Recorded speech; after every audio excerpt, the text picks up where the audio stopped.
look at them and trying to figure out what's going to be my best arrangement, one of the reasons that I like Adobe Spark is that it gives me a lot of different options. So if I scroll down, it will show me right away variations based on the number of things that I have.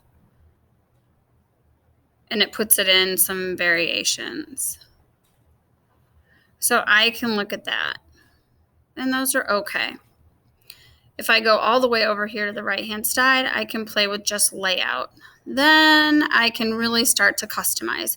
So anytime it gives me that first option, like here's some variations, those are a little bit limiting as I start to work. But if I am working all the way in that right-hand side panel, that's where I can really start to customize my content. So if I go in, I can really start to look at, well, ooh, I really like this grid pattern. And I think it's going to work, right? But like my pictures kind of aren't in the right spot. Notice my circle's gone. But I can start to shuffle my images around and play a little bit that way. I can also say, hey, I want an outline around my space. I want my border to be really thick. I can start to play that. I can say, hey, I want to move my content. And I can just kind of swap them out that way by dragging and dropping. Okay. So again, to get there, I'm not clicked on anything. So if you get stuck and you're like, how do I get back there? Notice when I'm in this mode, I have nothing highlighted. And then it gives me all of these options. As soon as I've clicked on something like my name, it says, oh, I'm in like the type function. As soon as I click on a picture, I'm in that picture menu. So in order to do that, what I'm doing is I'm clicking outside of that. What's really important as we start to do this is two things. Number one, that we're really starting to make sure that those images really represent us and will help our classmates get to know us and help me get to know you. So you want to make sure that you're putting things that are really important to you, not just pretty pictures, right? So as I look at this picture, this picture for me is all about walking and being outside.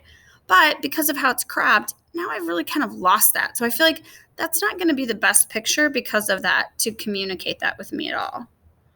And then as I look at this, I like to take pictures, but that's not a picture of me. So maybe that doesn't represent me as well. So when I'm in that kind of final stages of working, I'm really always looking and reflecting on my goal. And your goal was to create a collage that represents yourself using icons, type, your name, and images. And as I look at this, it might look okay, but I don't really think it's the best representation of me. Would I put this on a t-shirt? Would I print this out? Would I use this? No, it's just not there yet. Right now, it kind of just looks like an assignment.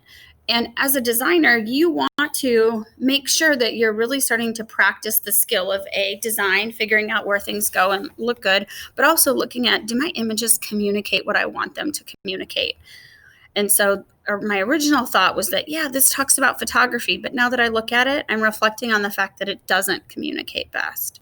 So I might go back and re-add my own picture. Maybe I'm just going to use a camera so then there isn't that person there to distract from, because this is really all about me. Hello, my name is Mrs. Parrish. I'm a mom. I'm an animal lover. I like to play tennis, and I like to be outside walking. I don't know that that's communicated here, so I might need to do some adjustments. But again, I have to be clicked off of those to do that.